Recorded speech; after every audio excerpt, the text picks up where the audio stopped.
Okay, so hello everyone. This is Patrick Herbert, your host of New Enlightened Lifestyle Medicine in honor of Dr. Randall. We are continuing the show. With me is my co-host, Lynn Settle. Hi, Lynn. How you doing? Well, Patrick. Lynn is buried under snow right now, which he's been working through the past couple of days in our communications, living out there in where you live, far away from any type of civilization, the kind of living I would love to be. Idaho. So I am envious of that lifestyle because I'm still in the city over here, and it is always loud. But anyways, today we're going to focus on a subject that is obviously dear to me, and also for those who Lynn had watched videos with Randall and myself. Everybody this is actually on Dr. Randall's channel, so all of his subscribers obviously know who Randall is, and today we wanted to do a little episode trying to get back into the game here. Lynn and I are looking forward to doing some future videos as well, and we wanted to at least begin with one in a tribute to Dr. Randall, but in a different kind of twist, because everybody knows Dr. Randall's story for the most part. This one we wanted to talk about, or Lynn, it was his idea, and he wanted to talk about what Randall had meant to me. And, that when he had first brought this up, that gave me a lot of things to think about, because he was very astronomically pivotal in my life. But I could go ahead, and Lynn, I can hand it over to you if you want to say hello, introduce yourself, talk about, a little bit about yourself. And Yeah, my name's Lynn. I'm like Patrick, I'm a software developer by trade, and it's I can't say it used to be a passion with me, but now it's a job. And I guess my passion more is kind of in the the truth-oriented movement, and all the various things there. I started out with that even before the internet, back in the old days, not believing in the moon landing and that sort of thing, and then later 9/11 came along, and that really opened my eyes a lot, which it did for a lot of people, I'm sure. And then Flat Earth came along, and oh boy, there was 3 weeks that was gone out of my life. And so that's kind of been, I spend a lot of time reading and, some videos, but mostly reading. I enjoy reading articles the most. Really enjoying that Tom Mindell guy. Minderly, how do you pronounce it? Minderly, that's what I've always pronounced it. Minderly? Minderly? Tom? Minderly. So a lot of people call him just Tom Montauk. Tom Montauk, yes. And I really enjoy him. I, in fact, just recently watched most of that interview you did with him. Mm-hmm. And he's a very interesting person. Yes.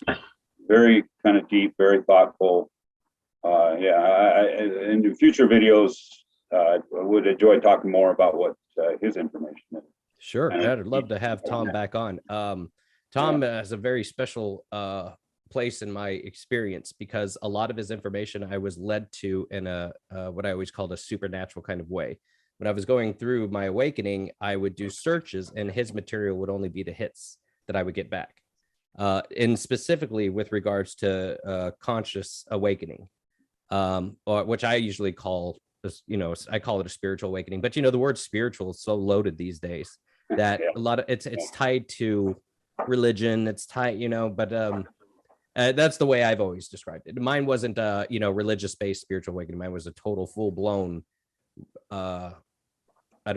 metaphysical awakening would probably be the better way to describe it, and what reality is versus what it's not, where I was led to, and I was having visions about what consciousness and reality are, the same subjects that Lynn is involved in. Briefly, I wanted to tell the audience how you and I had met. Now, I would write some articles on my blog in the past, and then I would also repost some stuff. And when COVID started to come around, I believe you probably had seen some of my material on Waking Times, right? And that's what might have led you. I think that was where I first saw your article. Yeah. And I noticed there was this guy. At first I thought it was a girl named Lynn. Sorry. And I was like, oh, who's this smart woman that keeps making all these comments on my site all the time? I always enjoyed him. I was like, I got to a point where I would publish something, whether it be something I wrote or something that for the most part lately, it's been, COVID related stuff. And I would, post an article and I would wait. I'd be waiting for a comment from Lynn. And because I would be like, okay, I got to see what Lynn thinks about this. And when, a couple times when my mind started to get a little warped, especially with regards to when Dr. Randall was killed by the COVID protocol, and of course they called it COVID. And I started to, get a little, I call it warped, a little off track. Your comments reeled me back in, because I started to go, oh my God, have I been just misled by everybody? Is this all real? This, you had made some very specific comments. And at first I was like, well, what happened to him? What happened to Randall? Then like what, and then, further investigation, then I started to discover, and this is around the time it all started to come out, that they were literally not just on a ventilator, but that they were murdering people using remdesivir and denying them any type of alternative treatments, no matter what it is he had. Because now Dr. Randall went into the hospital because he was dizzy and he was disoriented. And after, I think about a week of that, his wife, because he's blind and he couldn't, and he knew how to navigate the house, but his wife said he was having problems finding where the bathroom was. And at one point he collapsed and he couldn't get back up. So they took him to the hospital. Of course, they gave him a PCR test and it was positive. And they put him in the COVID ward, and they sent his wife home, who they said was COVID positive also. And then, he told his wife to contact me, and I contacted him. I was actually at the beach and I talked to him briefly, and he sounded like he was tired, but that was it. He didn't have any respiratory anything. He said he was fasting and that he would exercise, and then the little voice from above would tell him to get back in bed, that he's not supposed to exert himself. And then he resisted treatments, and then they started treating him with remdesivir, and then, oh my gosh, boom, he started developing all sorts of side effects. One of the things they said that he had a diabetic reaction from it. He started to have blood pressure issues. So of course their response to this is they just throw more stuff at him, blood pressure medicine, insulin injections. Then they start sedating him with morphine, and they start, and wow. Mm-hmm. They literally murdered him. And they murdered him, and his wife agrees too. And then they put him on. Then he started to they put him on they had him on the oxygen or whatever, and then his blood oxygen levels were kind of going up and down. They would, on the oxygen, it would be up around like 90, and then they take him off, and it would start to drop. So there was something going on, and hypoxia of some kind, and or not of some kind, but that condition. And and then they put him on a CPAP machine. Now, everything I've read about these CPAP machines is that they're not clean, and you could easily get bacteria infections from all this equipment. So he developed a respiratory infection, and then they started to treat him with steroids, injecting him with steroids, antibiotics, this and that. And his wife was like, can we try ivermectin? Can we try? And they said, nope, you can't do that. You can't. We're not allowed to treat him with this. And then they're like, okay, we need to move him to mechanical ventilation. And she was like, Patrick, could you please convince him of mechanical ventilation? And, Debbie at this time was, because he was resistant because of our research that we had done together. And he knew what mechanical ventilation would do. He knew the morbidity rate. We had videos in the early days on COVID discussing these stuff based on studies that we had seen. But she, in a desperate way, wanting to keep her husband alive, was at a loss. And I really had to sit on that one and reflect on it, because I was like, I don't know if I could talk Randall into this because of everything that I know, everything that he knows. But I want to respect what Debbie wants. It was a little bit of a bind, but Randall had just agreed to it because he was just exhausted. By this point, he just wanted to die. He had given up. And how old was he? Dr. Randall was 60. Oh, geez, I can't remember off the top of my head now. And he was 60. I want to say 63. Okay. 64. I don't consider it that old.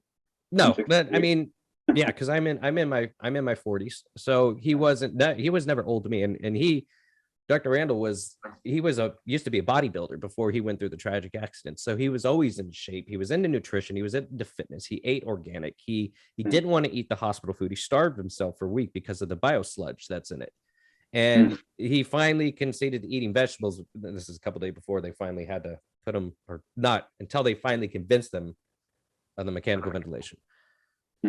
So they put him on the ventilator and they're flipping him over back and forth. And he's being pumped full of, at this point, 8 something pharmaceuticals, including things to knock him out. So that's funny. He would always, one of Dr. Randall's cats would always, while we would do our videos. I love it. Right. So he would, and he was on that stuff, on the 8 pharmaceuticals, and he started having heart attacks. And then he finally had one big heart attack, and then they said that he was brain dead. And then they called Debbie at about 4:00 in the morning and said, your husband, has passed. And at 5:00, they put his time of death at 5:00 on his death certificate. So there's a discrepancy there. There's just a lot of, they wouldn't let. We had to beg to talk to him at one point. Every time I would call, his daughter would call, or his daughters would call, or Debbie would call, the hospital would tell us he was sleeping every time. And we're like, well, can you have somebody, because he can't pick up the phone and dial out. Can you, and for day after day after day. And then finally, Debbie she was like, listen, I want to talk to my husband. They had promised to set up like a Zoom conference. They never followed through with that. They were like super negligent. They were also disrespectful to Debbie, treating her like all of this was her fault. Like that, because she was wanting alternative treatments. So they turned on her, and they're like, no, you're trying to kill him. Just like, I'm talking, we're talking insane stuff. So finally, and then, he had passed, and it was, for me, I think I'm still in a state of shock about it, honestly, because on one end, it still doesn't seem real. On the other end, I was shut down for months. And this is my first time back in a video. I mean, at first I didn't even want to proceed. I'm like, and this goes back to what Dr. Randall, what he meant to me, because when I was in my 30s, I had like 3 lung surgeries. I went through my own little traumatic thing with that. The second surgery, everything went wrong. And by the third one, I had to give me a blood transfusion. They had to do emergency surgery on the third one. And I had a nurse who was very negligent. She wouldn't give me pain medicine. So I had developed PTSD from the whole thing. And after that, and I was like 34 when this all happened. And after that, I had a hard time readjusting to life, in terms of the mental game, right. Probably in a victim mentality. And, that carried on for a long time. And, I would make excuses and just be, I would look at things wrong. And then, I met him, who went through these tragic incidents, and I couldn't complain anymore. I couldn't, because his nickname was the bounce black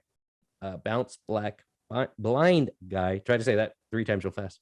Bounce back blind guy. Right. Yeah. He made the best out of every situation. I'm running on and on and on. Let me go ahead and hand it over to you. Oh no, I had actually read, you had written up an account that was kind of like a summary or reflection on what happened with Dr. Randall's life, his struggles, and then how it went towards the end there. Mm-hmm. And in your talking, that kind of came back to me. I remember reading that. Mm-hmm. And and it really struck me. I mean, the guy, it's amazing how different our various lives are and the challenges that are thrown at us. I mean, it's, we, like you say, we think, oh man, I've had a rough life. And then all of a sudden you find out what happened with somebody else and you're thinking, oh man, I've had a cakewalk. Mm-hmm. Yeah. And so, but maybe in the reverse, maybe since we talked about kind of the ending there, maybe go to the beginning. Like, how did you meet Dr. Randall, and how did you get going doing videos together and that sort of thing? All right. Well, just like how, we ultimately met, it was through Waking Times. I had published an article, or actually it was Dylan had gotten an article from my site, because I wasn't done with it yet. And he put it was called Bankrupt, and it was about the bankruptcy of America. Going back to Lincoln, when he had bankrupt the government purposefully and handed control over to the army. And I was still working on the article, and it went like, he posted it on Waking Times, and this article went like, not just like viral, it went like hyper viral. Like my site statistics shot through the roof, and all sorts of people started reaching out to me. Amount of attention that I'm not used to. And so I'm always trying to be at least I always want to reply to emails and talk to people. And I got this one email, come be on my show. It was very, very, I was like, a show? Someone wants me to come on their show. Like, come on my radio show, I think is what he said. And he said he wrote it and he didn't expect me to reply. He says for the most, he reached out to people, and he had a radio show on Pyramid One Network. And I sent him an email right away. And, I would love to. And so he ended up being the first, and guess who I brought along with me was Tom Minderly. I said, Tom, could you please call in to, yeah. So this is still online. It's on Bob Charles's or Pyramid One Network's YouTube channel, the video for it. And also on my site somewhere, probably buried deep down. So I'm there, I'm giving an interview. Tom calls in, we're talking about my experiences, and but okay, let me jump back. First, Dr. Randall calls me, and I'm, to set it all up. And I'm talking to him. He's a very pleasant guy. And the first thing he says off the bat, he's like, yeah, I've been through a lot of bad stuff. I talk with this lisp because I got shot in the face. He's like telling me all this stuff. I'm like, oh my God, like, wow, are you okay? Amazing. He's he gives me a rundown of everything that's happened to him, and I'm just like, okay, well, wow. And then I'm honored that somebody wants to talk to me, or in a radio interview, whatnot. So I do it, and went off real well. And we just started emailing each other back and forth. And he had, I didn't know where to go. I had started my blog. I did these posts. Dylan was publishing some of my stuff.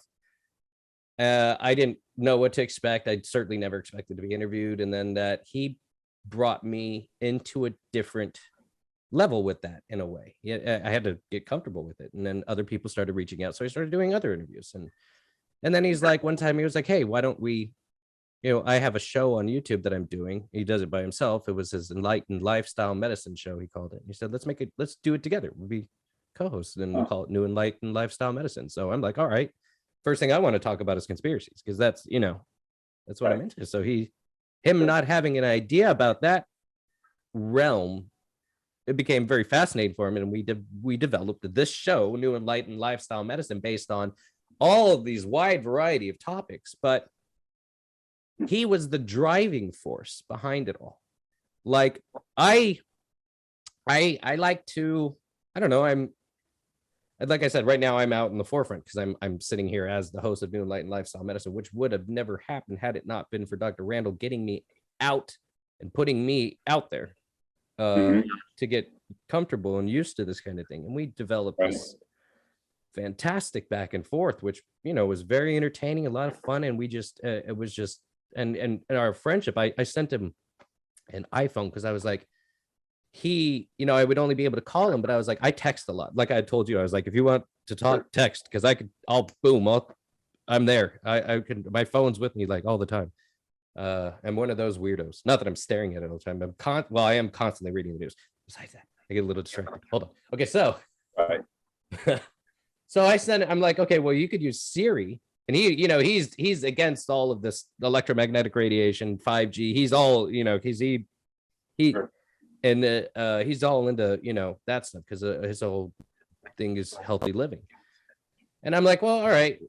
And I sent him this iPhone, and, his daughter got it all set up for him. And I sent him some instructional videos that he could listen to about Siri. He starts texting. And I'm like, this is cool. Dr. Randall, who has no eyes, and he and I are texting. So we end up texting each other. He's using Siri voice recognition to send messages. And sometimes he would he would accidentally send me messages that were meant for his wife that were always sweet.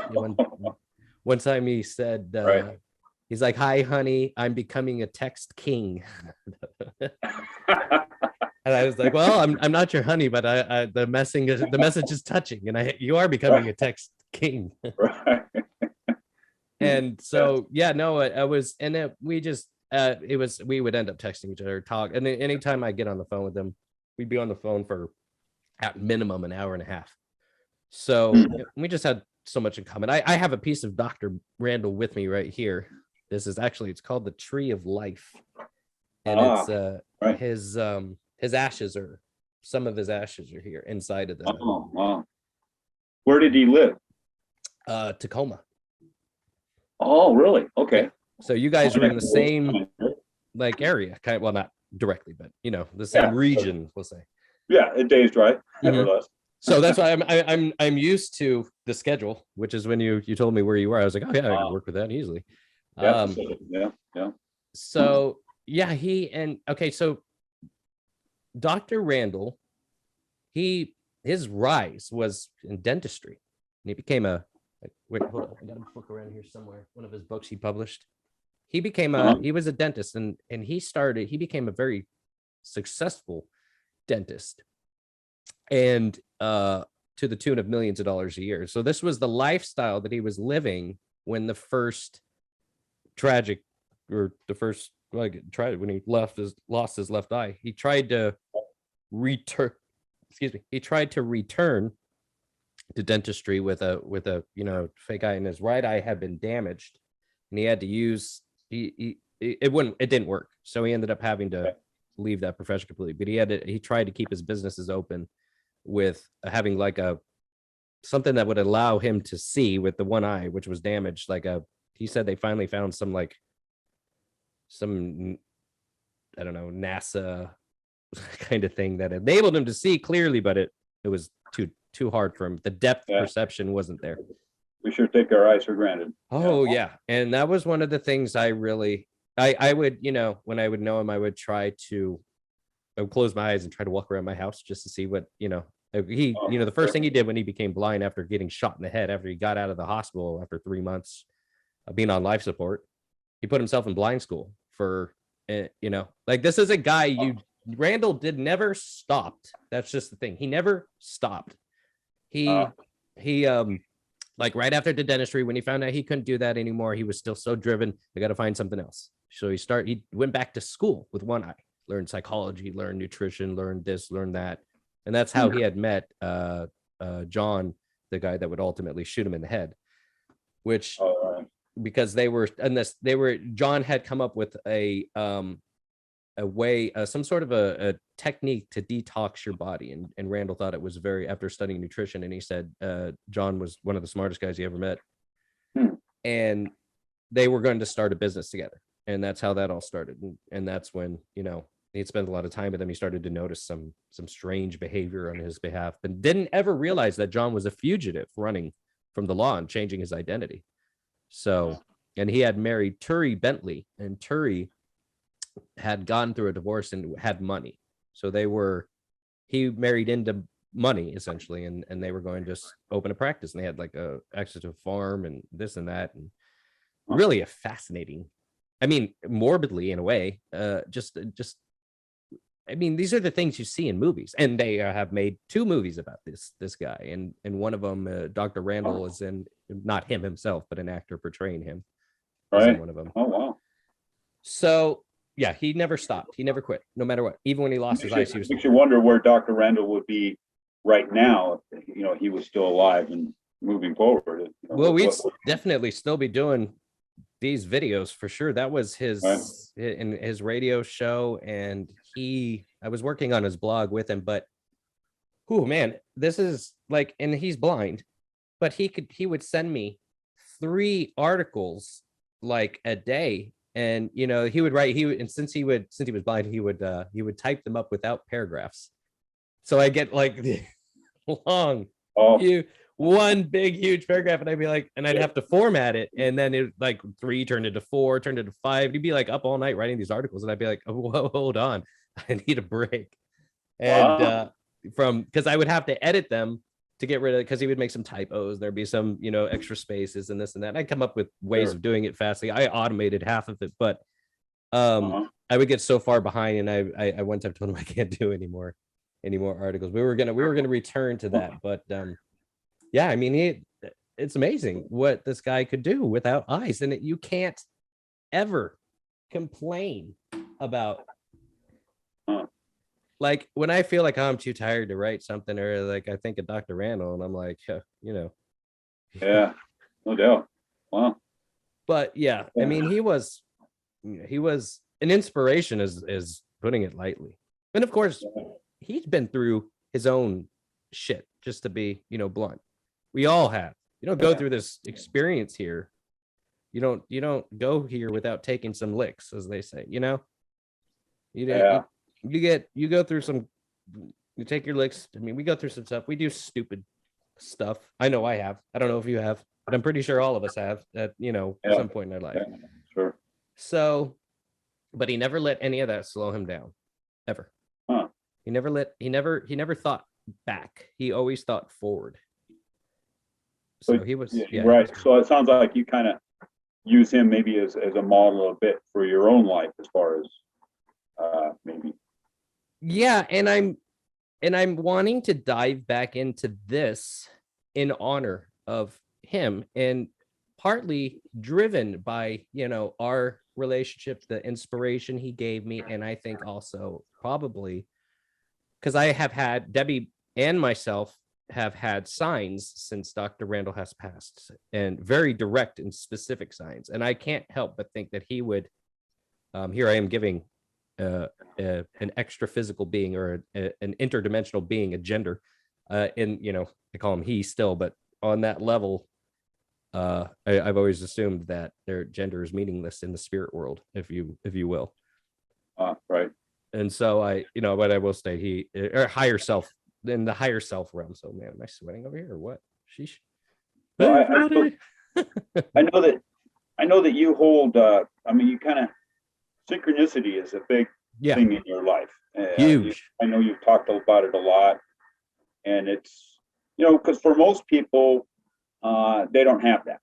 Your average Joe, they might have, oh, that was a coincidence, or, that was, something might catch their attention, but usually then they go back on to their mundane blah, blah, and where there are a few people, and I at times maybe have a little bit.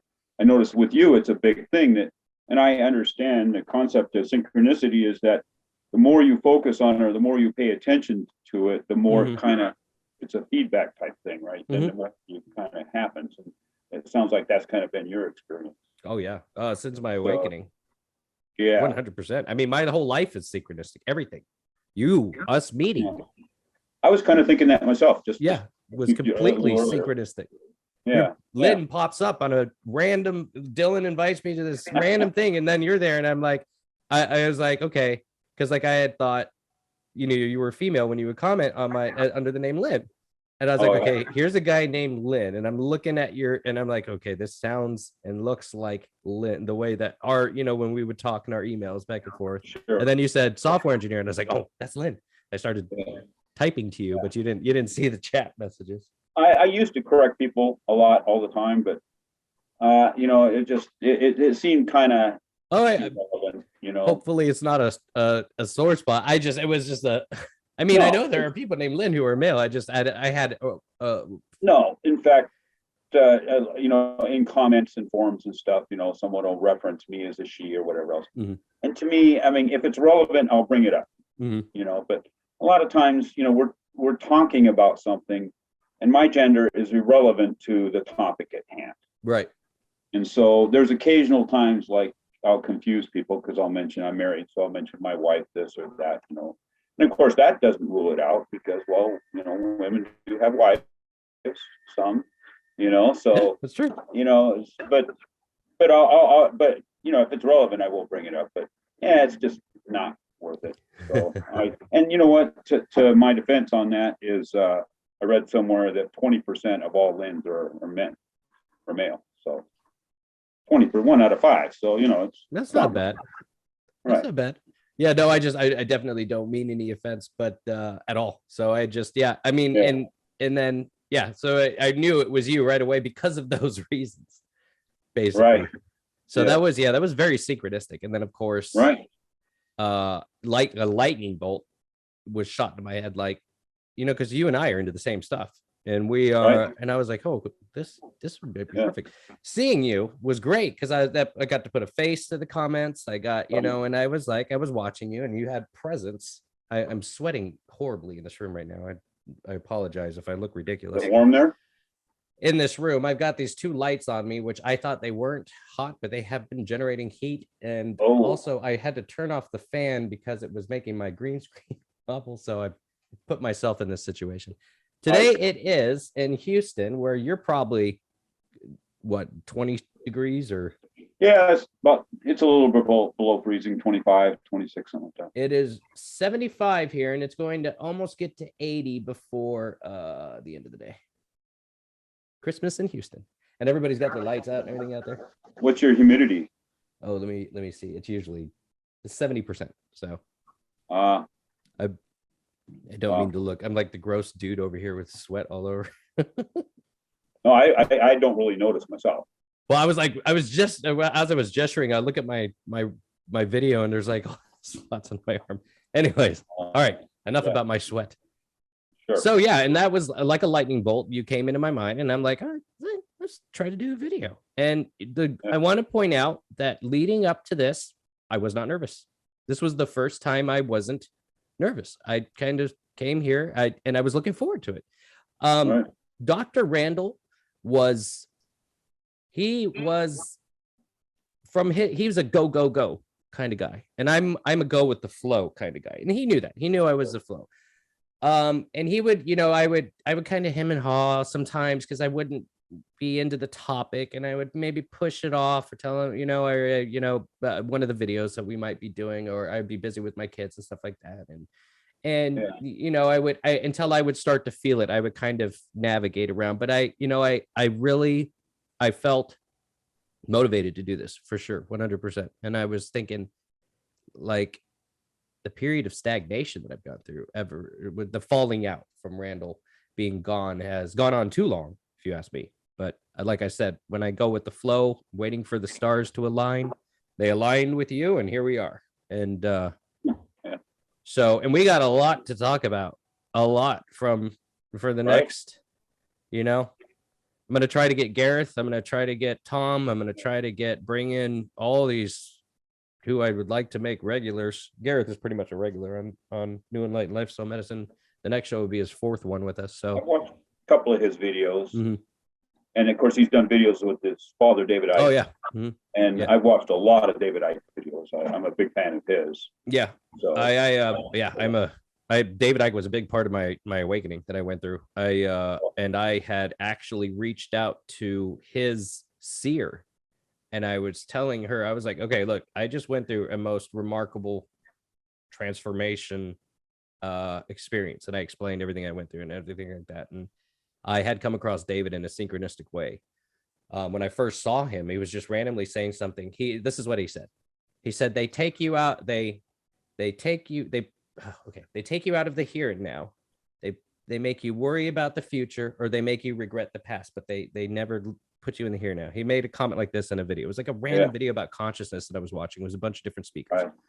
And there were a bunch of people on there. But when I saw him, I was like, I got that lightning bolt feeling. Like, who is this guy? He didn't even say anything. I mean, what he said was very significant, but it was like 5 seconds. And I was like, I need to find out everything about this guy. And suddenly I started coming across his information left, right, and center. So my experiences, and I'm not taking any or trying to move in on David Icke's space at all. He's a legend. David Icke is I would never try to, but my experiences were similar to his, which is what really, really lent a lot of weight to everything I was being led to, the information, everything that was happening, the metaphysical parts of it, the supernatural things, the visions, like all sorts of stuff. And then one of the things I noticed was, and it's kind of funny to talk about. My wife and I make jokes about it, but David and I both have a mole on the same spot on our cheek on the right side right here. And for me to have gone through that, and then she said that I was going to be in touch with their office a year from when she gave me my reading. I'm like, okay, yeah, sure. And I'm going to be talking to David Icke. Yeah, that'd be great. We could all have a beer or something. Right. And it happened. I had gotten in all of a sudden, Gareth and I reached out to Gareth literally a year after that. And we just started talking. And then, just everything that she had said would happen. And she had suggested that I had known David in a past life. And, we're all involved here for this global awakening on one level, which I was, I'm in leading up to my awakening. I'm just software engineer, screwing off, going to bars, going to clubs. Right. I was, a mess essentially, because I was loaded on Adderall back then, because that was a performance enhancer for programmers or, for anybody. Oh, right. Yeah. Which, I don't take anymore because it's absolutely toxic and it nearly destroyed my life. But I was, I would make fun of people who were like spiritual and new age and stuff like that. Yeah. So my awakening was a slam, basically took my life and flipped it upside down. 180, yeah. So changed me completely. And then I discovered that, through my through knowing Tom, reading his articles and talking to him, that it was more like I had been smuggled in and went through DNA activation, which was information I was led to as this was rolling out. So that is real. The whole DNA activation thing, real, 100%. I experienced it. So that and I'd like to, when you get to it, I'd like to know more about that after this. Okay, sure. Yeah, that's new to me. Yeah, I didn't know anything about it either, but apparently we have a certain amount of, DNA begins its life as a quantum wave. So everything is frequency, everything is energy and vibration, including our DNA. Right. And I always, I look at DNA and stuff like that. I actually look at that like software. I look at energy like it's software. I look at what the, I look at everything as like a programming language. It makes me be able to understand reality a little bit better. And so, I think they say we have junk DNA, but I don't think it's junk DNA. I think that's just I think that there's actual use with that DNA. And I think this, and, I can't get in necessarily to because there's so many different interpretations to what DNA activation means, but all I know is I was led to information about it. And then I went through this monstrous transformation and I had no self-awareness before. I was a very strange person. And my levels of awareness went through the roof. Suddenly I was turned on. I was self-aware. I was, oh my God, what is this? What is this world? What is this all about? Beforehand, I'm like sound asleep, going through the motions, getting up, going to work. What would David Icke say? Work, buy, consume, die. That was my life. Get up, go to work, go home, watch TV, go to bed, get up, go to work, go home, watch TV, repeat over and over and over again. Get hungry, eat, get tired. Yeah, basically that's it. Action, reaction. No thinking. Even though I was a software engineer. So so very big, mind-blowing experiences there. Sorry to hijack the conversation. No, this is good. Because even though we talk quite a bit on the blog and stuff, I'm still getting to know you. So. Yeah, true. Yeah. So I have some articles out there that I wrote. The one about my awakening. If you go to the category of my site under awakening, you'll see a lot of stuff related to the experiences I went through. Okay. If you're curious, I had shared that with Gareth and we just Gareth is a phenomenal guy. He's really, and you would expect that David Icke's son would be, both of his kids, all of his kids would be. Mm-hmm. And he's just he's a great guy. Where is he? Is he in the UK? Yeah. Mm-hmm. Good. Okay.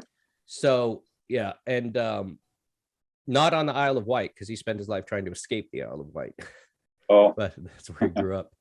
But yeah, he's in the UK, and I've come really to he's one of I consider him a friend. So we've we've been working together, pretty much. I talk to Gareth about every day in emails, working together and sharing articles, sharing this. He was helping me with, I was having trouble embedding the recent Andrew Kaufman video. And I was like, what is the magic behind this? Being a software engineer and my software engineering was C and C++ and assembly language. I didn't mess with web development ever. High level, like those kinds of things. Like, I mean, and looking at the code for like a website looks like spaghetti to me. Like literally just looks like spaghetti. Sure. And I know that like JavaScript kind of shares a C-like syntax, but it looks monstrous. And of course they have all these GUIs now that enable you to do it piecemeal, or not piecemeal, visually. But I mean, it's like a black box. So you would know being a software engineer, but I've mostly focused on a lot of Windows development. I have done some C++. Of course, back in the day, I started, when programming was still kind of new. So, I learned, basic, on a mainframe, C and Fortran, but then later I did get C++, did a lot of Delphi on the Windows, Pascal based. And I got a job doing back-end programming with Java SE. And that was one of my most interesting jobs. But, and then I've done some web development stuff when the job required it. But, it's like anything, as you know, if you don't know it, you learn it. All the information's out there. You just go learn it and do it. And I was being not necessarily lazy, but I was just a little bit frustrated with WordPress, and he was helping me through that. So he's just an all around, just an awesome guy. So and of course I'm trying to get him out here to Houston so we could go and party at the bars. Right. But sure. Situations have changed quite a bit, unfortunately. Probably. Yeah. Or lack of. So but no, David, I mean, and you cannot. I mean, I'm just honored to be able to be a part of putting out information and helping other people. And, that's what I do these days, the majority. And I'm, I'm honored to be able to work with Gareth on these things. So it really is, it's turning into a team effort, which I can appreciate fully, because I've always been that kind of and I always thought that one of the things we all need to do is we need to coordinate. So that, and that's one of the things that Gareth and I do, is we coordinate on information a lot. And, because David, a lot of people write him off, because they haven't gone down the rabbit hole. And when they hear, like, and I always say this in a lot of my interviews, if I had met or heard about David Icke before my awakening, I would have thought the dude was straight up crazy. I would have thought he was insane. But he doesn't hold anything back. No, I mean, he'll talk about anything and everything that's, where a lot of people will go, well, I'm going to talk about this or whatever, but, reptilians, I'm going to skip that topic because that might turn off some people. Yeah. For example. Well, if it's relevant to the discussion, David will just dive right into it. That's the beauty of him. He's no holds barred. He talks about anything and everything that he considers true and relevant from his perspective. And so, like you say, that's going to turn some people off. It does. And so I've tried to, because I will discuss archons. I won't necessarily discuss reptilians, but I will discuss interdimensional forces, like Tom will. I prefer to use the terminology and stuff that Tom uses, primarily because his scientific approach to it really, especially from a mind like a programmer's mind or something like that, that approach really I appreciated that approach. And you talked to, like, I was trying to tell my dad one time about alien intervention here, and he starts giggling, and I'm like, well, what's so funny? He's like, the only thing I could picture is E.T. Because of all the like the movies we have here and all the so he's imagining E.T. screwing with humans. right little little, well, he's got the finger, right. It's a little So my dad gives me really good feedback because he watches all the stuff, he watches everything, and so that helped me too. Okay, I'm like, so I can't. And my dad's come a long way from, when I first started talking to him about the Federal Reserve back when I was still in my 30s and stuff like that. He was, I was like, what? Shocked about all this. And slowly, what accelerated, of course, is the COVID pandemic. Well, first it was the Trump presidency and everybody going bananas. And he's like, and then I was pointing out how they orchestrate all this stuff. Like all these paid protesters, this and that, and how, I was like, watch how it happens. All of these people come out with printed glossy signs, all saying the same thing out of U-Hauls or buses. Like, and that these are not organic demonstrations or protests. These are organized, it's just like with the riots and pallets of bricks suddenly popping up all over the city, Oh, yeah. And I was showing him the manipulation, and he has really been able to see it now, especially with COVID. And, and he's subscribed to my blog. He's been reading my articles and watching my videos and stuff like that. And now he sees that I would talk to him about David Icke. I even bought him a David Icke book about, I don't know, maybe 8 years ago, or right after my awakening. It's been, gosh, I can't believe how long it's been since then. But, and so he didn't ever pick it up, but now he knows very well who David Icke is, because I've been putting him on, did interviews with Gareth, and for him to see all this, he sees it's real now. So it, now he sees that everything I went through and, everything I'm talking about, he's still having trouble with the alien thing. And that's what I was meaning by it. That is what has changed me to approach things differently. Yeah. I would love to, I don't know if it's right or wrong, because you made a really good point in a comment once. You said, when I was posting some content, and some of the content that I was posting lent credence to the biological weapon approach to COVID, and it's like, if you're, and you made a point, it matters if we're acknowledging that there is something or if we're not, because like, do you remember that comment? Maybe because I probably made more than one comment. You pointed, it was a really good point. And you're like, because as far as if we want to talk about the gain of function and that sort of thing, on the virus. Mm-hmm. Yeah. Was it kind of that way? Yeah. And I always felt that was a deception, because that continues with the idea that there are viruses. Mm-hmm. So gain of function, bioweapon, Wuhan lab leak, blah, blah, blah.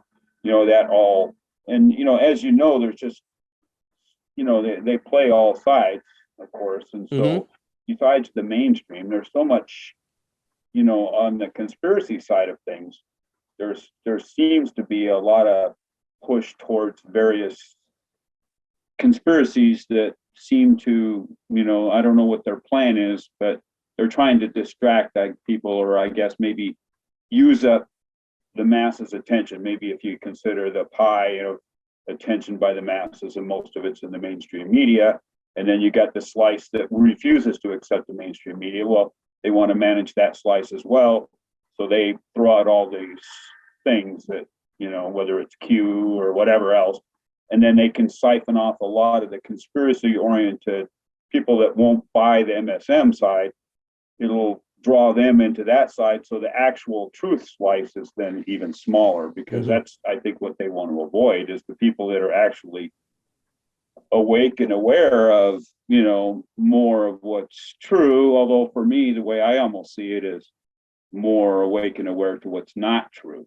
Because if I had to sit and say, okay, well, Lynn, what is it?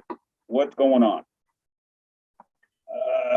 I could give some ideas and some thoughts in that regard, but I'd have a hard time just saying, well, it's like this. Mm-hmm. I don't know. Do I believe that, for example, the Earth is a ball floating wildly in space? No. But what is it? Well, I'm not exactly sure. That's where I'm at. So it's a software program running, and that's what David Icke says, and I concur. I mean, that's the only thing that makes sense to me. And that's why I said, when I look at things from a programming perspective, and I wrote my own 3D based software rendering engine and rasterization before they had OpenGL and DirectX. Well, not before they had OpenGL. I just didn't use OpenGL. I did it on a laptop running Solaris 8, and I wrote it in X Windows. Yeah, so yeah, it was a lot of work. And I mean, I used assembly language. I used everything to push out as much, because I was rendering 3D Studio Max files and on without any hardware. So I mean, without any hardware assistance. What was that? No graphic library then? No, I wrote my own, everything. Wow. So yeah, I was handling everything on the pixel level. I had that's what I mean by rasterization. I wrote my own rasterization engine. Sure. So I learned a lot, and that helped me to visualize reality in such a way. Because think of like when you're playing Quake and you remember you die. What happens? You go into observer mode, right? And you could just kind of fly around the map, fly outside the map, look at it, fly through it, you know? And observer mode to me was kind of like, well, what if that's what it's like on spirit level? Like what if the world we're experiencing through our limited 5 sense reality is being in the game, and then like you're in the game, you're playing a level in Quake and you're there, you see the sky, right? But it's not really the sky. It's graphics in it, or a shadow box, or depending on, I think Quake, it was Unreal Engine that used skyboxes, and Quake had just used a texture for the sky. And it's all this stuff to give the illusion that you're playing this game. And metaphorically, that fits in my mind to this illusion where I'm inside the simulation right now. So I'm looking at a wall, I'm looking at lights, I'm looking at outside, I see trees, I see the sky. Where does the sky go? Where's the end of space? I don't know. I'm in the game world right now. But outside of this, what does it look like? Like is in terms of simulation theory? Hopefully I'm making sense. Do you see what I mean? Yeah. And my perspective, even though I'm a computer programmer, I don't look at it. I can see the code analogy, but I kind of just view it more from a pure formless to form conveyance, where consciousness exists in both the formless and the form. And it's consciousness that somehow generating, it's kind of the engine that generates this form from formlessness. Yeah. Consciousness kind of spans or supersedes all of it, and that the form itself kind of takes on characteristics depending upon the consciousness. And you've probably heard stories about scientists studying this or that, and they dig down into something and then they discover how something works, and then scientists elsewhere will suddenly find that same thing. It's like reality decided not to worry about the details of what constructs a table on a molecular level, because it didn't need to. No one was looking. Right. But when someone started looking, it goes, well, now I got to come up with compounds and elements and little subatomic particles or whatever it takes to explain this. Yeah. And then of course the looker, depending upon how they do the looking, maybe that they participate in how the construction of it. And that's kind of how I see it, and of course you can get into double slit experiment and all that kind of stuff, which I think is all kind of related. That's where I'm at. So. You're describing the same way that I see it. I just, like I said, I use programming as an analogy, which has helped me at least possibly to explain it, because I already understand, but it helped me explain it. And also the dream analogy helps too, that this being the dream world consciousness, and that just like your own dream world is created from your, you go to sleep and then suddenly you start dreaming, and I have lucid dreams a lot. So I've experienced, so I've experienced being able to control the dream world, and just it's very fascinating. Everything with regards to consciousness and reality being two sides of the same coin, which I said to you at one point was, and some of my videos too, was one of the first visions I had was that with intuition was that consciousness and reality are one and the same, that there is no difference. There's nothing yet. It's all essentially consciousness, all of it. And that was one of my earliest visions right after my surgeries. And that came blasted into my head while I was standing in the kitchen, just talking to my wife. Suddenly I started getting these visions, and they would happen on a nightly basis. I would get pretty much about once a night, and they would come with intuition, and I would dictate them to her while at the same time wondering if I was going crazy. Like, because I didn't, these concepts, they weren't, I knew a little bit at that, up to that point, but these concepts hadn't been driven home. And so they set me on a journey, essentially. Like the one that we create our own reality was that the vision that I had for that was it was a hand with a paintbrush, and it was painting the sky. And it said, you paint, and the intuition was you paint your own future. And then I eventually learned about things like manifestation, creating your own reality, that stuff. And I learned a lot of that from Tom, being led to his articles. So, but anyways, we probably got a little bit of sidetrack there, but back to our initial, we were discussing, synchronicity, and it is a driving force here between at least those who are aware and those that see it. I think synchronicity happens to people that aren't aware. They just aren't aware, so they don't, like you say, they think it's just coincidence, or they just blows right by, right? Yeah, or just blows, they just completely miss it. But so all right, well, this is a good first show, because now we've also given a taste of what we're going to be, to our viewers, what they're going to be hearing from us coming up, because these are the subjects these are the ones I really want to get into, are the ones that we have just recently touched on. I always wanted to do a show on consciousness, so that I know we've got that in the bag, right? It's a topic I'm very interested in. Yeah, so we're gonna do one on that. We got some other guests coming up, and even though we got distracted away from Dr. Randall, this is all, if it wasn't for Dr. Randall, none of this would be happening. So right back on synchronicity. Nor Dylan. Yeah. Dylan was always fundamental. Dylan is fundamental to everything. And Dylan and I have had a very synchronistic relationship. He would see the numbers 11:34 all the time. He would always look at the clock 11:40. For me, it was always 11:42. So I would always see 11:42. I would see it everywhere. I'd see it on license plates. I'd see it on the time. I'd see it. And that was one of the first things I started seeing that when I was a teenager. And it used to drive me crazy, because I'd be like, why am I seeing 11:42 everywhere? For Dylan, it was 11:34. And say in the same way. And of course, him, running my articles and stuff like that, and brought me into another world. So I have Dylan to thank. I love the guy to death. Dylan's awesome. I'm sure you've grown quite fond of him too. You've been working with him, right? Yeah, he's definitely interesting. He has a lot of focus energy. Oh yeah.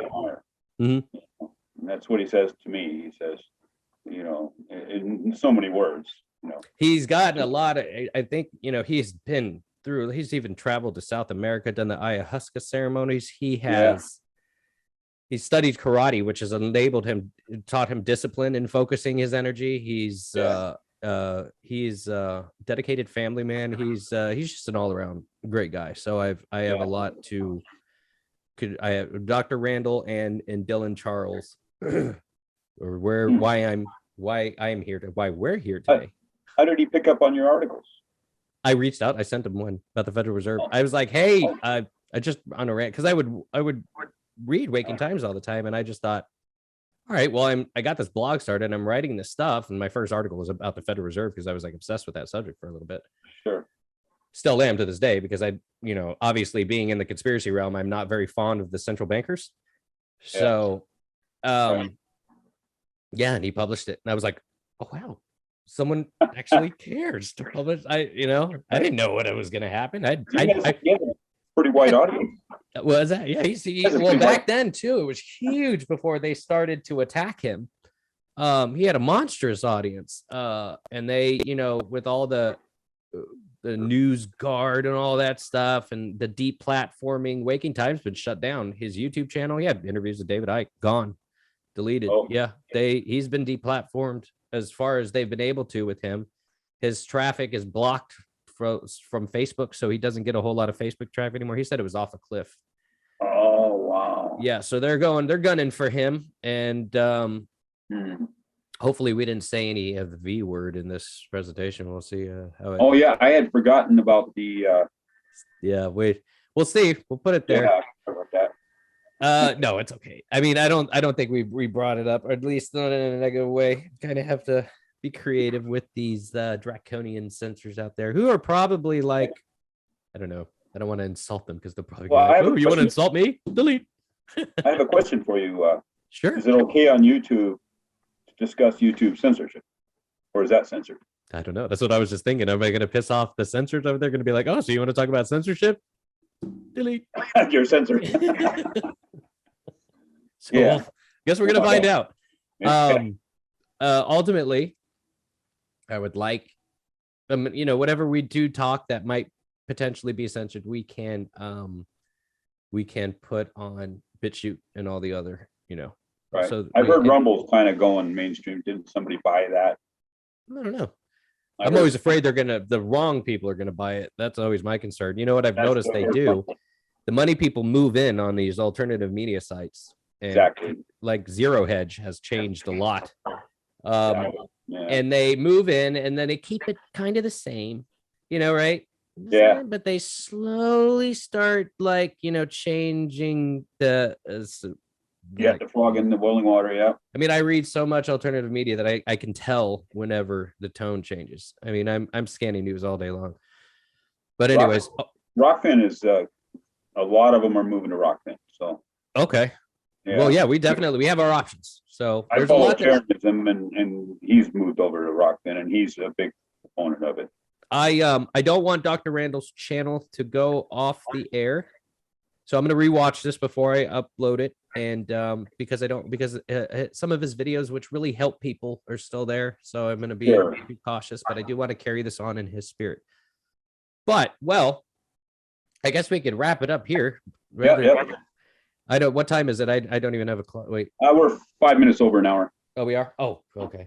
All right. Well, and Aaron, who is starting his own production company, is going to be. He was my original editor, but it was through Cloudbreak Studios in Houston was sponsoring the videos, but Cloudbreak unfortunately was a victim of the pandemic, and so now when the person at Cloudbreak is starting his own stuff, and he's a good friend of mine, and he's going to be handling all the editing. And I asked him, he's coming over for dinner tonight. I told him, I was like, look, I'm about ready to dive back into this. I want to carry it on. And I got a new co-host. I got a new, I'm ready to go. And he was like, yeah. I was like, you still want to do it? And I was like, well, we'll do it sponsored by your new production company. So put them out there, and it works out for everybody. So, all right. Well, I hope we've delivered to those of you who are watching. I mean, it was a little bit of a welcome back kind of thing, and with a little bit of a dedication to Dr. Randall. Wanted to introduce Lynn. We got some. Well, I enjoyed it. It's my first video, and I don't know if I'll watch it or not. I think it's funny watching myself. I've never watched a video of myself. You'll end up stalking. Well, if you go down my route, you'll end up in the beginning. I started stalking my own videos, and I'm like, okay, what are people going to say? And I would read every little comment, and I start to get a little, like, why are they saying this about me? And then you eventually get to a point where you're like, I don't care. I mean, one interview I did, and I was stalking it, and somebody was calling me a puppet. I'm like, I've never been called a puppet before. Oh, I see. Because you're becoming a target. Yeah. So someone said I was a puppet, and I'm like, all right. Well, this is the first time for anything. Times that I scratch my neck or beard, Blink. I mean, it's blinking. Like yeah, exactly. Scratching your sweating, blinking, or saying right. That's the other thing. Right. Or that was one of the things that Dr. Randall did. So, all right, Lynn. Well, I guess we'll wrap it up here, and I'm going to review, see how everything's good. And if anything's questionable, I could cut it out. And then, for the viewing audience, all we could say is thank you for watching us. And you're going to see more of us soon, very soon. So All right, everybody out there, have a good All day. right.